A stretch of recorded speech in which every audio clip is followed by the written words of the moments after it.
Last year brothers ইউনিয়নের হয়ে খেললাম ঢাকা প্রিমিয়ার ডিভিশন।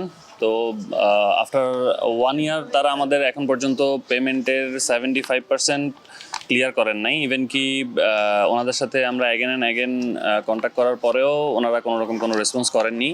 ক্লাবের প্রেসিডেন্ট থেকে শুরু করে যিনি আমাদের প্লেয়ারদের দায়িত্ব নিয়েছিলেন Maishukur Rahman real as a first class player, তো উনিও আমাদের সাথে ওরকম প্রপারলি যোগাযোগ করেন নাই। যতবারই আমরা যোগাযোগ করতে চেয়েছিলাম ওনার সাথে, তো উনি আমাদের ওরকম রেসপন্স করেন। ইভেন কি উনি গ্রুপে, আমাদের যেই প্লেয়ার্স গ্রুপ থাকে হোয়াটসঅ্যাপে, ওই গ্রুপে উনি আমাদের মেসেজ যেন আমরা পেমেন্টের জন্য দিতে না পারি, উনি মেসেজও অলরেডি অফ করে দিয়েছেন। তো আমরা এর আগেও একবার প্রেস কনফারেন্স করতে চেয়েছিলাম, তখন ক্লাবের প্রেসিডেন্ট আমাদেরকে ডেকে আমাদেরকে ক্লাবে নিয়ে যায়।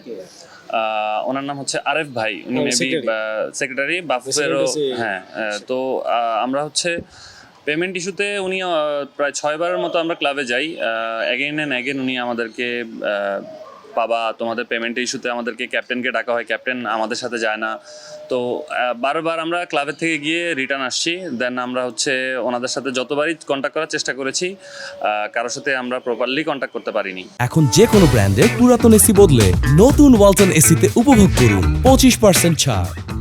তো আসলে আমরা প্লেয়াররা ওই ক্লাবে লাস্ট ইয়ার খেলার পরে, টিম সেভ করার পরের থেকেই ক্লাবের কোনো কর্মকর্তা থেকে শুরু করে যারা আমাদের দায়িত্ব নিছেন, যিনি আমাদের দায়িত্ব নিছেন তার সাথে আমরা যোগাযোগ করে কোনো রকম কোনো সুরাহা পাইনি আমাদের পেমেন্ট ইস্যুতে।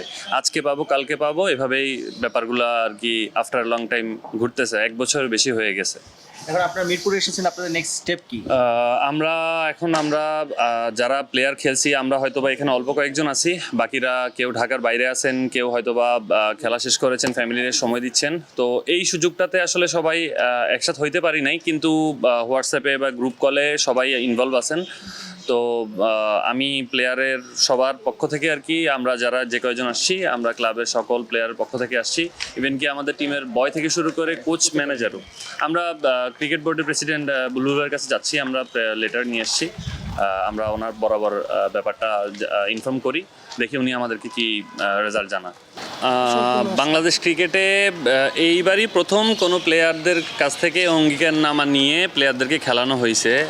উনি যদি as a first class player এত বছর ধরে ক্রিকেট খেলার পরেও একটা টিম করতে এসে ফার্স্ট ক্লাস প্লেয়ারদের থেকে অঙ্গীকারনামা নিয়ে কোনো কন্ট্যাক্ট না করে, প্লেয়ারদের সাথে মৌখিক কন্ট্যাক্ট করে, কিছু প্লেয়ারদের সাথে অফিসিয়াল কন্ট্যাক্ট করে এভাবে করে টিম করে, আমার মনে হয় না, জানা নাই যে বাংলাদেশ ক্রিকেটে এরকম কোনো রাইটস আছে কি না। আর উনি যে অঙ্গীকারনামা সবাইকে প্রোভাইড করছেন, একটু কাইন্ডলি ওনাকে জিজ্ঞেস করবেন ইচ অ্যান্ড এভরি প্লেয়ারের অঙ্গীকারনামা ওনার কাছে আছে কি না। ওই টিমে 30টা প্লেয়ার খেলছে, 30টা প্লেয়ারের অঙ্গীকারনামা ওনাকে শো করতে বলবেন। আর উনি যে অঙ্গীকারনামা দিয়েছেন, বেশিরভাগই অঙ্গীকারনামাতে ব্ল্যাঙ্ক ছিল। সবার কাছ থেকে ব্ল্যাঙ্ক অঙ্গীকারনামা সাইন করছে। ইভেন কি সবার কাছ থেকে উনি সাইন করার নাই, অনেকের সাথে উনি মৌখিক কন্ট্যাক্টও করেছেন। না, এরকম অঙ্গীকারনামা, এই সেম অঙ্গীকারনামাটা আমরা যখন ক্লাবের কাছে যখন দেখাই, যতটুকু জানি এই ক্লাবও এটা অ্যাকসেপ্ট করেনি এবং অ্যাকসেপ্ট করবে না। উনি টিমের ক্যাপ্টেন মাইশুকুর রহমান রিয়েল, উনি কিভাবে অঙ্গীকারনামা অন্য ক্রিকেটারদের কাছ থেকে নেয়? এই জিনিসটা আসলে আমার নিজেরও বোধগম্য নয়। এখানে আসলে অঙ্গীকারনামা দিয়ে অ্যাজ এ টিমের ক্যাপ্টেন, টিমের অফিসিয়াল সব কিছু হিসেবে উনি দায়িত্ব যেহেতু নিয়েছেন, তাইলে প্লেয়ারদের সাথে অঙ্গীকারনামা নিয়ে কন্ট্যাক্ট না করে মাঝখানের এই গ্যাপটা রাখার কি মাধ্যম বা ওনার কি ইন্টেনশন ছিল, সেটা মনে হয় আপাতত আপনাদের কাছে ক্লিয়ার। গত 1 বছরে আমরা সেটা ক্লিয়ার হয়ে গেছি যে আসলে উনি আমাদের কাছ থেকে কেন এই অঙ্গীকারনামাটা নিয়েছিলেন। তাহলে সেই সময় আপনারা কেন রাজি হলেন সেই অঙ্গীকারনামাটা? কি আপনাদের এটা ছিল না? অঙ্গীকারনামার ব্যাপারটা আসলে উনি সবার কাছ থেকে নিতে পারেননি।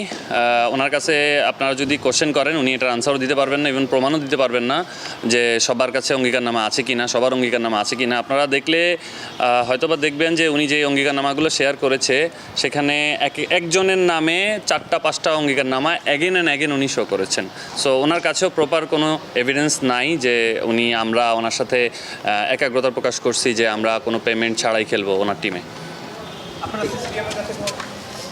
জি, আমরা অলরেডি সিসিডিএমের চেয়ারম্যানের সাথে কন্ট্যাক্ট করা হয়েছিল। আমাদের সিনিয়র প্লেয়ার তো আরও আছেন, কেউ দেশের বাইরে আছেন, তো মোটামুটি ওনারা সবাই ইনফর্ম করছেন ব্যাপারগুলো। তো আমরা বোর্ড প্রেসিডেন্ট বরাবর যেহেতু যাচ্ছি, ইনশাল্লাহ উনিও আশা করি ব্যাপারগুলো ইনফর্ম হবেন। টিম থেকে টাকাটা নিছে বাট আপনাদেরকে দেয় না এবং ওদেরকে টিমে বলছে যে আপনি সম্পূর্ণ টাকা আপনাদেরকে দিয়ে এই দেওয়া জায়গার একটা গ্যাপ আমরা পাইলাম। আমরা যখন ক্লাবে যাই, যাওয়ার পরে হচ্ছে ক্লাব থেকে বলা হচ্ছে, প্রেসিডেন্ট জানালো যে আমাদের পেমেন্ট ক্লিয়ার, আমরা নাকি কোনো পেমেন্ট আমাদের বাকি নেই। বাট আমরা আলটিমেটলি প্লেয়াররা যখন প্রেসিডেন্ট কাছে যাই তখন উনি রিয়াল ভাইকে ডাকছিলেন, বাট উনি আসেননি। উনি সামনাসামনি আমাদের প্লেয়ারদের সাথে প্রেসিডেন্টের সামনে বসেননি। আর সবথেকে দুঃখের ব্যাপার হচ্ছে, আপনারা হয়তো বা কিছুদিন আগেও দেখবেন যে কাজী অনিক প্লাস আরও কয়েকজন ক্রিকেটারকে আমিনুল ভাই প্লাস হচ্ছে তারেক রহমান স্যারের মাধ্যমে হেল্প করা হয়েছে। তো ওরা আসলে ফাইন্যান্সিয়ালি ওরা খারাপ অবস্থায় থাকার কারণে ওদেরকে আসলে হেল্প করা হয়েছে। বাট আমরা অ্যাকচুয়ালি প্লেয়ার, আমরা খেলে আমাদের লিগ্যাল টাকাটার জন্য ফাইট করতেছি, বাট আমরা স্টিল নাও কোনো প্রকার কোনো হেল্প পাইনি। ব্যাপারটা আমাদের ফ্যামিলিও চলে, সো আমরাও এই দিক থেকে আমরাও ক্ষতিগ্রস্ত। সো আমাদের ব্যাপারটা তাহলে দেখবে কে? আমরা কাকে কোশ্চেন করবো? এখন হচ্ছে আমিনুল ভাই, তারেক ভাই এবং ইশরাক ভাই, ওদেরকে দেখে কি আপনাদেরকে মুখ বন্ধ রাখতে এমনটা বলা হয়েছিল কিনা? অ্যাকচুয়ালি আমাদেরকে বারবারই বলা হয়েছিল যে এই টিমটা ইশরাক ভাই সব কিছু করতেছেন। আলটিমেটলি আমরা এখন পর্যন্ত ইশরাক ভাইয়ের চেহারা পর্যন্ত দেখি নাই।